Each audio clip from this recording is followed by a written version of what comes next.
الحمد لله رب العالمين، والصلاة والسلام على أشرف الأنبياء والمرسلين وخاتم النبيين محمد وعلى آله وصحبه ومن تبعهم بإحسان ودعا بدعوتهم إلى يوم الدين. أما بعد فأعوذ بالله من الشيطان الرجيم. بسم الله الرحمن الرحيم. قال الله تبارك وتعالى: والذين هم عن اللغو معرضون. وقال النبي صلى الله عليه وسلم: من كان يؤمن بالله واليوم الآخر فليقل خيرا أو ليصمت، أو كما قال عليه الصلاة والسلام. میرے محترم بزرگوں، عزیز دوستوں، دینی اسلامی بھائیوں، قوموں کی زندگیوں میں بہت زمانوں میں ایسے موقع آتے ہیں کہ قومیں دوسری قوموں سے ممتاز ہو جاتی ہیں، دوسری اقوام سے ممتاز ہو جاتی ہیں، اور اس وقت اس موقع کی اگر قدر کر لی جائے تو یہ عروج ایک طویل مدت تک قائم رہتا ہے. اگر قومیں خود احتسابی کے عمل سے نہ گزریں اور اپنی اصلاح کی فکر نہ کریں، اپنے اندر وہ صفات جو ترقی یافتہ قوموں کے اندر ہوتی ہیں، وہ صفات جو انسان کے عروج کی غمازی کرتی ہیں، وہ صفات جن سے متصف ہو کر وہ اقوام و ملل میں ممتاز ہو جاتی ہیں،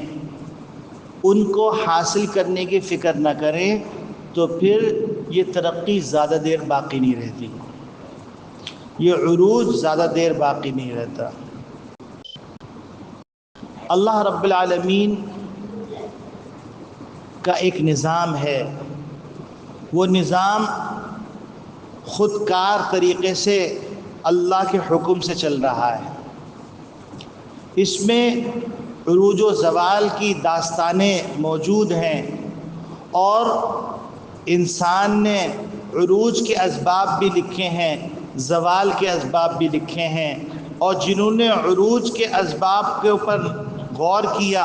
تدبر کیا، ان کو اختیار کیا، تو ان کے عروج کی تاریخ طویل ہو گئی. اور جنہوں نے اس پہ تدبر نہیں کیا، اس پہ غور نہیں کیا، اس سے اپنے آپ کو متصف کرنے کی کوشش نہیں کی، تو وہ عروج زیادہ دیر باقی نہیں رہتا، وہ پانی کے ایک بلبلے کی طرح اٹھتا ہے اور پھر جھاگ کی طرح چھا جاتا ہے. اسی اقوام و ملل کی عروج و زوال کی داستان کے اندر ایک موقع اللہ رب العالمین نے پاکستانی قوم کو عطا کیا، اور یہ اللہ کے فضل سے، اللہ کی عنایت سے، اللہ رب العالمین کے اذا اراد شیئا یقول له کن فیکون سے یہ وجود میں آیا کہ وہ قوم جس کے پاسپورٹ کو بڑی حقارت کی نگاہ سے دیکھا جاتا تھا، وہ قوم جس کو دنیا کی تاریخ کے اندر بڑے بدنما داغوں سے داغا جاتا تھا، اور اللہ رب العالمین نے 1 گھنٹہ 45 منٹ کے اندر اس قوم کی تاریخ کو اس طرح بدلا کہ جس طریقے سے بجلی کونتی ہے، بجلی چمکتی ہے، ایک سرے سے دوسرے سرے، مشرق سے مغرب، شمال سے جنوب تک پھیل جاتی ہے، تو اس طریقے سے اللہ رب العالمین نے پاکستان کو 75 سالہ تاریخ کے اندر ایک ایسا عروج عطا فرمایا ہے کہ کہاں پاکستان کو دہشت گرد کہا جاتا تھا، اب پاکستان خود فیصلہ کرے گا کون دہشت گرد ہے کون دہشت گرد نہیں. کہاں جس کو کوئی شمار میں نہیں لے کے آتا تھا، اب اس کی آبرو، اس کی نگاہ، اس کے ارادے، اس کی رائے کو قدر کی نگاہ سے دیکھا جا رہا ہے۔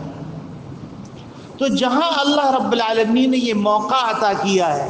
وہاں پر میں یہ ضروری سمجھتا ہوں کہ اللہ رب العالمین نے کامیاب مومن کی جو صفات بیان کی ہیں، وہ صفات پاکستانی قوم کے اندر من حیث القوم پیدا ہو جائیں، تاکہ یہ عروج بالائے عروج ہو جائے، نور علی نور ہو جائے، اور پھر ہماری ہاں میں ہاں ہو، ہماری نا میں نہ ہو، ہمارے فیصلے کو سر تسلیم خم کر کے تسلیم کیا جائے۔ ہم جس طرف نگاہ اٹھا کے دیکھیں تو ہماری آبرو، ہماری عزت، ہم ہمارے مسلمانوں کے تحفظ کا ہم ذریعہ بن جائیں، اور ہم اسلام کے عروج کا ذریعہ بن جائیں۔ اسلام کو تو عروج ملنا ہے، لیکن اس عروج کے اندر اگر پاکستانی قوم کا حصہ شامل ہو جائے تو پاکستانی قوم کے لیے باعث افتخار ہے، باعث عزت ہے۔ اللہ رب العالمین تو یہ فیصلہ کر چکے ہیں، کتب اللہ لأغلبن انا ورسلی، کہ اللہ رب العالمین نے یہ بات لکھ دی ہے من بعد الذکر، تو زبور کے اندر، کہ زمین کے وارث نیک لوگ ہوں گے۔ وَلَقَدْ كَتَبْنَا فِي الزَّبُورِ مِن بَعْدِ الذِّكْرِ أَنَّ الْأَرْضَ يَرِثُهَا عِبَادِيَ الصَّالِحُونَ۔ اللہ رب العالمین نے یہ بات نوشتے تقدیر فرما دی ہے کہ لَأَغْلِبَنَّ أَنَا وَرُسُلِي، کہ اللہ غالب ہوں گے، اللہ کے رسول غالب ہوں گے، اللہ کا قانون غالب ہوگا۔ اللہ رب العالمین نے یہ بات مقدر فرما دی ہے، هُوَ الَّذِي أَرْسَلَ رَسُولَهُ بِالْهُدَى وَدِينِ الْحَقِّ لِيُظْهِرَهُ عَلَى الدِّينِ كُلِّهِ وَلَوْ كَرِهَ الْمُشْرِكُونَ، کہ اللہ رب العالمین نے جس پیغمبر کو بھیجا ہے، جس خاتم النبیین کو بھیجا ہے، وہ خاتم النبیین ایسا دین لے کے آیا ہے کہ دین تمام ادیان کے اوپر غالب ہے، اور اس کو غلبہ ہو کر رہے گا۔ کوئی گھر نہیں بچے گا، کوئی جھگی نہیں بچے گی، کوئی کوہ نہیں بچے گا، کوئی دمن نہیں بچے گا، کوئی پہاڑ نہیں بچے گا، کوئی ریگستان نہیں بچے گا، کوئی جہاز نہیں بچے گا، کوئی کشتیاں نہیں بچیں گی، کوئی جنگلات نہیں بچیں گے جہاں یہ دین پہنچ کے نہ رہے۔ یہ دین پہنچ کے رہے گا، لیکن اس دین کے پہنچانے کے اندر ہم ذریعہ بن جائیں تو ہم قیمتی ہو جائیں گے۔ تو اللہ رب العالمین نے، اب یہ بات آپ کو عجیب سی لگے گی کہ جنت الفردوس یہ ایک ایسی جنت ہے جس کی انبیاء نے بھی تمنا کی ہے، اور نبی نے تعلیم دی ہے صلی اللہ علیہ وسلم نے، جب جنت مانگو تو جنت الفردوس مانگو۔ اللہ رب العالمین نے جنت الفردوس ملنے کا جو وعدہ کیا ہے، جن لوگوں کو دینے کا وعدہ کیا ہے، ان کی صفات سورۃ المؤمنون کے شروع میں بیان کی ہیں۔ قد افلح المؤمنون الذین فی صلاتهم خاشعون والذین عن اللغو معرضون، یہ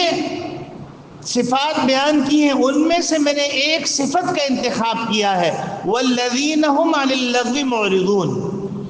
اور اس صفت کا میں نے اس لیے انتخاب کیا ہے کہ اس وقت یہ بیماری عموم بلوا کی صورت اختیار کر گئی، اور کامیاب قومیں، کامیاب لوگ، کامیاب افراد، کامیاب عورتیں، کامیاب مرد، کامیاب بچے، کامیاب بچیاں، یہ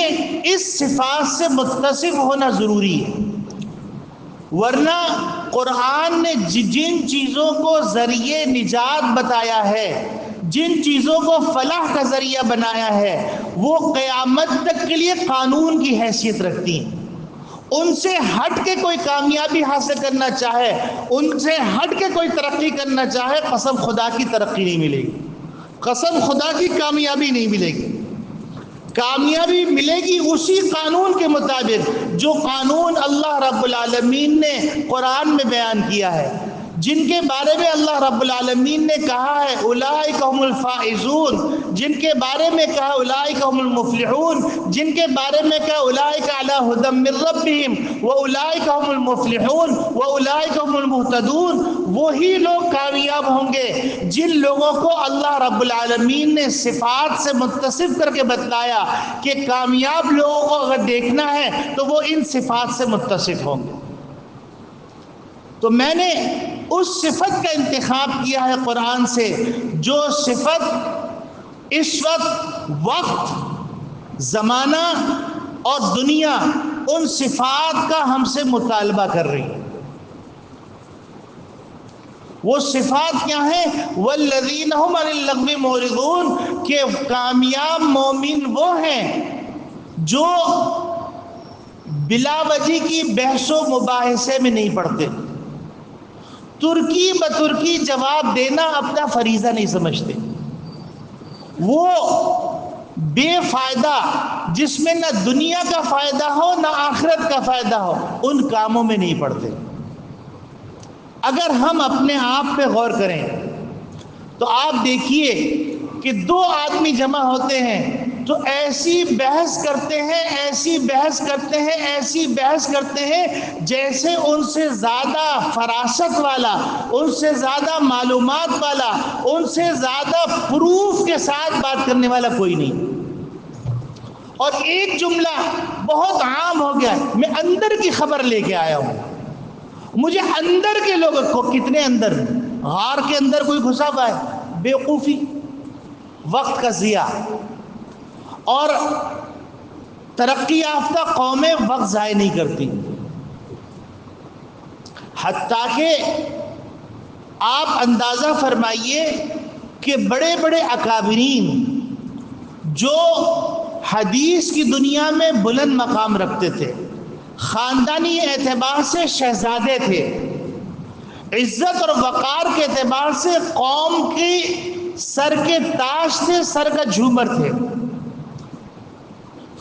ان کا ایک واقعہ میں عرض کرتا ہوں۔ حضرت شاہ اسماعیل شہید رحمۃ اللہ علیہ کہ فضول بحثوں میں نہیں پڑتے تھے۔ حضرت شاہ اسماعیل شہید رحمۃ اللہ علیہ دہلی کی جامع مسجد، جن لوگوں نے لاہور کی جامع مسجد دیکھی ہے وہ دہلی کی جامع مسجد کا اندازہ لگا سکتے ہیں، کتنی وسیع عریض وہ مسجد، کھچا کچ بھری ہوئی، اور سارے شاہ اسماعیل شہید رحمۃ اللہ علیہ کے معتقد۔ حضرت شاہ اسماعیل شہید رحمۃ اللہ علیہ واعظ فرما رہے ہیں، ایک ان سے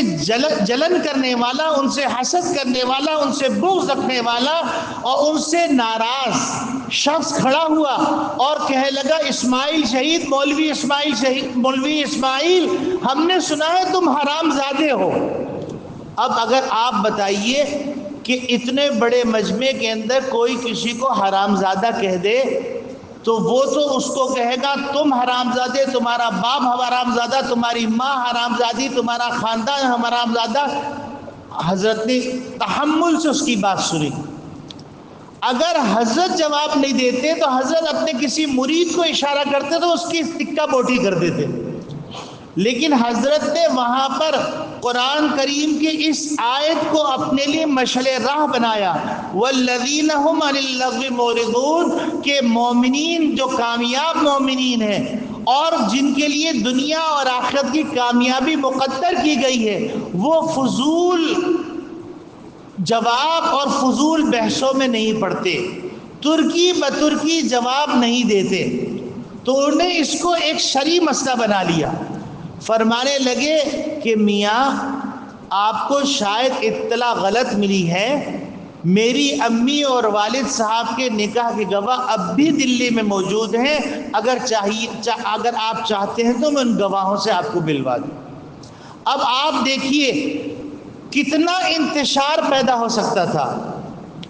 کتنا انتشار پیدا ہو سکتا تھا، خون خرابہ ہو سکتا تھا، قبائل کے اندر جھگڑے ہو سکتے تھے۔ ظاہر سی بات ہے جس نے یہ سوال کیا تھا وہ کسی مکتب فکر سے تعلق رکھتا ہوگا،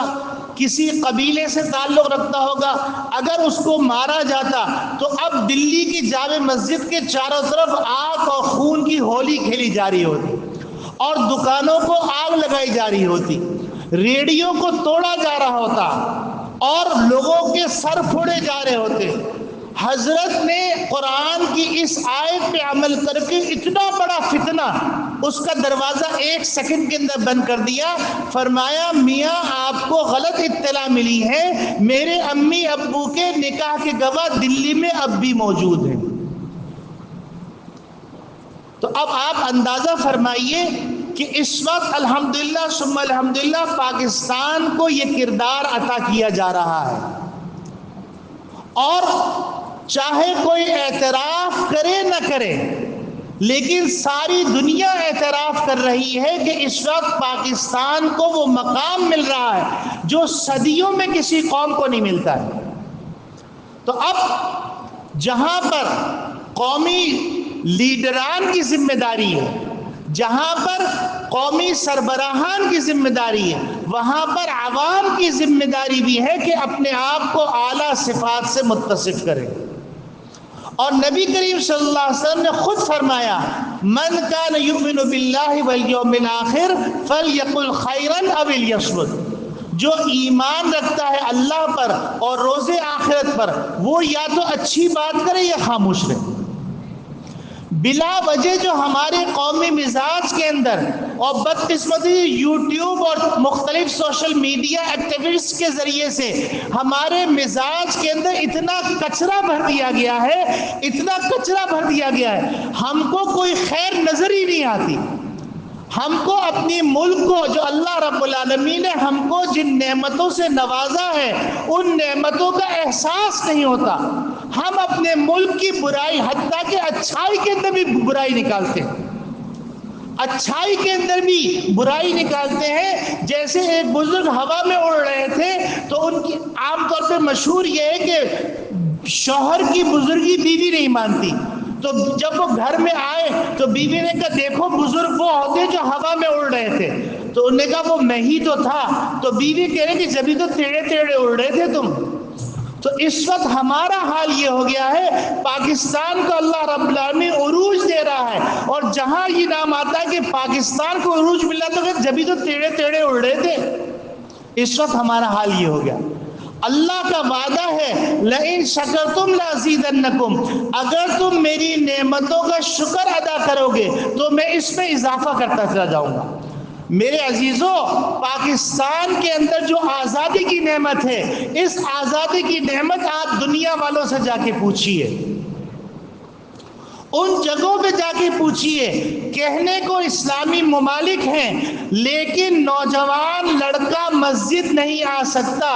اگر مسجد آئے گا تو اس کو انٹری کروانا پڑے گا، ایجنسی کے آدمی بیٹھے ہوئے ہوتے ہیں اور انٹری کرتے ہیں کون سا نوجوان لڑکا مسجد آنا شروع ہو گیا ہے.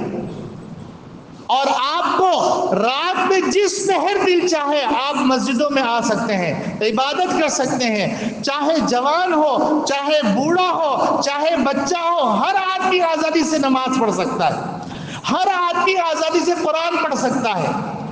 کتنے ممالک ایسے ہیں کہ جن ممالک کے اندر ہمارے اکابرین نے قرآن کا اکابرین کا ڈیلیگیشن کیا اور ایک بہت بڑے اسلامی ملک کے اندر قرآن تحفے میں پیش کیا تو وہ قرآن لینے سے انکار کرتی ہے کہ یہاں اقلیتیں جو ہے ان کی دل آزاری ہوگی.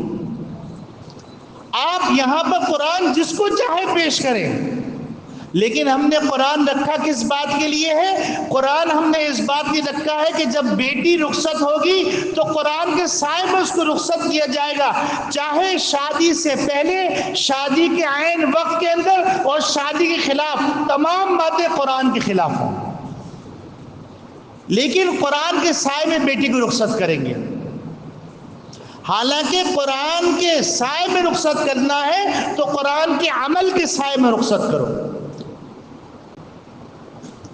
اسی طریقے سے والذین عن اللغو معرضون کا ایک مطلب یہ بیان کیا گیا ہے کہ وہ کام جس کام میں نہ دنیا کا فائدہ ہو، نہ آخرت کا فائدہ ہو، نہ تمہارا فائدہ ہو، نہ کسی انسان کا فائدہ ہو، ان کاموں میں مت پڑو. اب میں آپ کے سامنے 2 واقعات بیان کرتا ہوں. ایک بہت بڑے بزرگ گزرے حضرت مظہر جانے جانا رحمت اللہ علیہ. حضرت مظہر جانے جانا رحمت اللہ علیہ وضو فرما رہے تھے تو بلخ سے 2 طالب علم آئے تھے حضرت سے بیعت ہونے کے لیے. حضرت وضو فرما رہے تھے تو انہوں نے دیکھا کہ 2 طالب علم بیٹھے ہوئے اس بات پر بحث کر رہے ہیں کہ دہلی کی جامع مسجد کا حوض بڑا ہے یا بلخ کا جو حوض ہے بلخ کی جامع مسجد کا حوض بڑا ہے. اب ادھر سے دلائل دینا شروع کیے, ادھر سے دلائل دینا شروع کیے, دونوں میں بحث چل رہی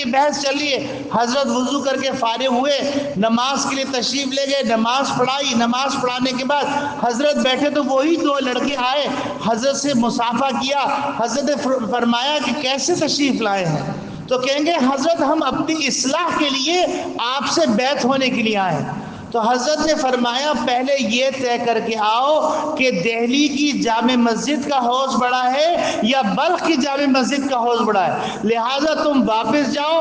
دہلی کی جامع مسجد کو ناپو, اس کے حوض کو ناپو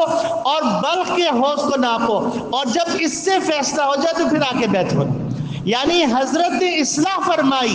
ایسی بات جس کے اندر نہ دنیا کا فائدہ ہے نہ آخرت کا فائدہ ہے, نہ تمہارا فائدہ ہے نہ تمہارے ساتھی کا فائدہ ہے, نہ تمہارا نقصان ہے نہ تمہارے ساتھی کا نقصان ہے, ایسی بحث میں پڑھنے کی کیا ضرورت ہے. اسی طریقے سے ایک اور اللہ تعالیٰ نے دنیا میں بڑے بڑے شاہکار پیدا کیے ہیں. ایک صاحب کے اوپر تقوی کا غلبہ ہوا اور آگے کہنے لگے حضرت امام ابو حنیفہ رحمۃ اللہ سے, حضرت امام صاحب یہ بتلائیے کہ میں نہر کے اندر نہانے جاؤں تو میں اپنا منہ مشرق کی طرف کروں یا مغرب کی طرف کروں, شمال کی طرف کروں یا جنوب کی طرف, سنت طریقہ کیا ہے؟ تو حضرت نے فرمایا میرا مشورہ یہ ہے کہ آپ اپنے کپڑے کی طرف منہ کر کے نہائیے, کہیں کوئی آپ نے کپڑے لے کے نہ بھاگ جائے. تو میرے عزیزوں, ہمارے اکابرین نے اپنے عمل سے اپنے متبعین کو سمجھایا ہے قرآن کی اس آیت کو کہ اگر تم کامیاب ہونا چاہتے ہو دنیا کے اندر, اگر کامیاب ہونا چاہتے ہو آخرت کے اندر, اگر کامیاب ہونا چاہتے ہو اللہ کی نگاہ میں, اگر کامیاب ہونا چاہتے ہو رسول اللہ کی نگاہ میں, تو اس کا واحد حل یہ ہے کہ وَالَّذِينَ هُمْ عَنِ اللَّغْوِ مُعْرِضُونَ, کہ فضول اور لا یعنی باتوں میں مت پڑو, اور اسی طریقے سے ترکی بترکی جواب دینے بحث و مباحثے میں مت پڑو. حتیٰ کہ امام مالک رحمۃ اللہ علیہ فرماتے ہیں المراء یذہب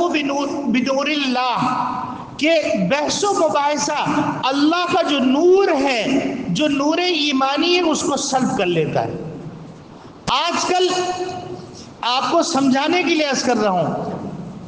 لیڈران کو پتہ ہی نہیں ہے کہ کون اس کے فیور میں کون اس کے فیور میں. لیڈران کا چہرہ اس وقت نظر آتا ہے جب ووٹ کی ضرورت پیش آتی ہے, اس کے بعد لیڈران کا چہرہ نظر نہیں آتا. لیکن ہم کسی کے عقیدت کے اندر اتنے آگے بڑھ جاتے ہیں کہ خاندانی رشتے توڑ دیتے ہیں, مذہبی رشتے توڑ دیتے ہیں, مسجدوں سے تعلق توڑ دیتے ہیں, علماء سے تعلق توڑ دیتے ہیں. علماء کے لیے ایسے رقیق جملے استعمال کرتے ہیں جو رقیق جملے ہم کتے کے لیے بھی استعمال نہیں کر سکتے, وہ ہم علماء کے لیے استعمال کرتے ہیں. تو میرے عزیزوں, اللہ رب العالمین نے یہ موقع عطا کیا ہے, اس موقع سے فائدہ اٹھا کر ہمارے ذمہ داران, جس شعبے کے بھی ذمہ داران ہیں, وہ اپنے شعبے کے اندر جو ماتحت لوگ ہیں ان کی اخلاقی تربیت کریں.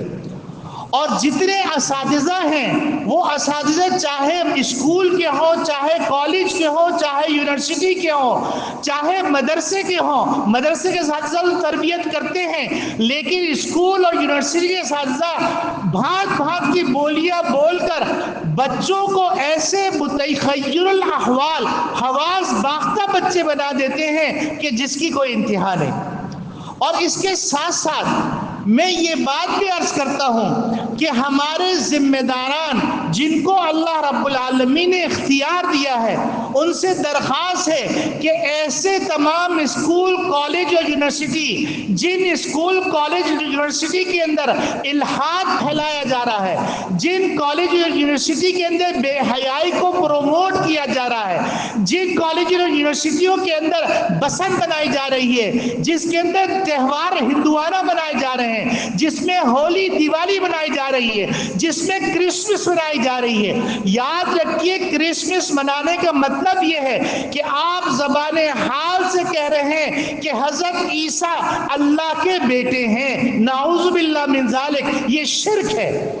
کرسمس کا آپ کیک اگر کاٹیں گے، کرسمس کا کیک اگر آپ دیں گے، کرسمس کا آپ تحفہ دیں گے، کرسمس کی پارٹی سیلیبریٹ کریں گے، کرسمس کی ٹری اپنے گھر میں لگا کر اپنے بچوں کی دلداری کے لیے ان کی سہیلیوں کو جمع کریں گے، در حقیقت آپ ایمان سے اپنا رشتہ توڑ رہے ہیں۔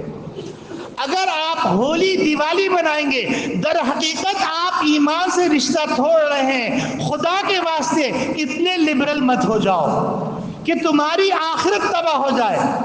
تمہاری دنیا تباہ ہو جائے، تمہارا خاندان تباہ ہو جائے۔ کل رسول اللہ کے سامنے جاؤ تو رسول اللہ کہے کہ تم ہمارے نہیں ہو، تم کرسچنوں کے ہو۔ اس کا یہ مطلب نہیں کہ میں آپ کو کرسچنوں کے اوپر ظلم کرنے کی دعوت دے رہا ہوں، وہ ان کا عقیدہ ہے، ان کو ان کا عقیدہ مبارک ہو، لیکن ہمارا جو صحیح عقیدہ ہے اس صحیح عقیدے کو مانیں۔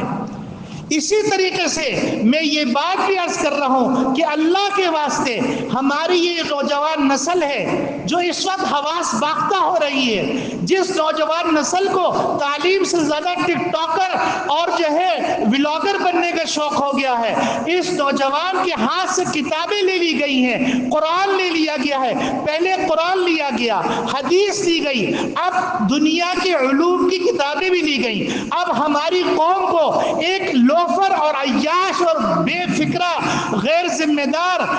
اس ملک کے معمار یہی ہیں، اس ملک کے اوپر ذمہ داری، اس ملک کی ذمہ داری ان کے اوپر آنی ہے۔ ان کو صحیح تعلیم دیجئے، ان کی صحیح تربیت کیجئے، ان کے افکار کو تعمیر کیجئے، ان کی نظریاتی تربیت کیجئے، ان کے عقیدے کو صحیح کیجئے۔ اور آخری بات جو بڑے تکلیف سے کہہ رہا ہوں کہ تعلیمی اداروں کے اندر وہ مافیا جو شیشہ سپلائی کر رہا ہے، وہ مافیا جو آئس سپلائی کر رہا ہے، وہ مافیا جو ڈرگز سپلائی کر رہا ہے، اس کے خلاف ایسے کارروائی کیجئے جیسے دہشت گردوں کے خلاف کارروائی کی جاتی۔ یہ بھی دہشت گرد ہیں، یہ نسلوں کو تباہ کر رہے ہیں، نسلوں کے ایمان کو تباہ کر رہے ہیں، نسلوں کے اخلاق کو تباہ کر رہے ہیں، نسلوں کی نسلوں کو تباہ کر رہے ہیں۔ آپ کے ملک کے یہ معمار ہیں مستقبل کے، اگر ان معماروں میں احساس ذمہ داری نہیں ہوگی، یہ قوم اگر نشے میں دھت رہے گی، یہ قوم اگر آئس میں دھت رہے گی، اگر یہ قوم شرابی ہوگی، اگر یہ قوم زانی ہوگی، اگر یہ قوم عیاش ہوگی، تو اس ملک کا اللہ حافظ۔ تو میرے عزیزوں، یہ وہ پیغام ہے جو کربلا سے اٹھا تھا۔ حضرت حسین رضی اللہ تعالیٰ عنہ اسی پیغام کو لے کے کربلا میں گئے تھے کہ اسلام پوری زندگی میں قائم ہو جائے، اور اسلام کے نظام کو قائم کرنے کے لیے اگر جان کا نذرانہ پیش کیا جائے تو اس کی پرواہ نہ کی جائے۔ یہ کربلا کا پیغام ہے،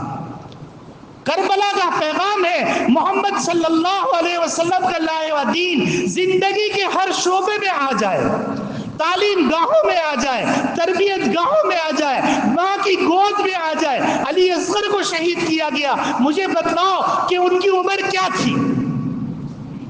یہ قربانی دی تھی اس پیغام کو زندہ کرنے کے لیے۔ تو میرے عزیزوں، اس پیغام کو عاشورہ کی مناسبت سے اگر زندہ کرنا چاہتے ہو، اگر اہل بیت سے تمہیں محبت ہے، اگر تمہیں رسول اللہ سے محبت ہے، تو رسول اللہ کی زندگی کو اپنانا ہوگا، اخلاق کے اندر بھی، عقائد کے اندر بھی، عبادات کے اندر بھی، معاملات کے اندر بھی، معاشرت کے اندر بھی، کاروبار کے اندر بھی، مدارس کے اندر بھی، مساجد کے اندر بھی، اسکولوں کے اندر بھی، کالجوں کے اندر بھی، شادیوں کے اندر بھی، تقریبات کے اندر بھی، خوشی میں بھی اور غمی میں بھی۔ اللہ رب العالمین ہم سب کو عمل کی توفیق عطا فرمائے اور اس آیت سے ہم سب کو متصف کر دے، والذین هم عن اللغو معرضون۔ بس یہ پیغام ہے، اور قرآن نے جس کے اندر یہ صفت ہے اس کے لیے قرآن نے ماضی کا صیغہ استعمال کیا ہے، قد حرف تحقیق استعمال کیا ہے، اور کہا قد افلح المومنون، یہی مومن کامیاب ہوں گے۔ اللہ رب العالمین مجھے بھی عمل کی توفیق دے، آپ کو بھی۔ وآخر دعوانا الحمدللہ۔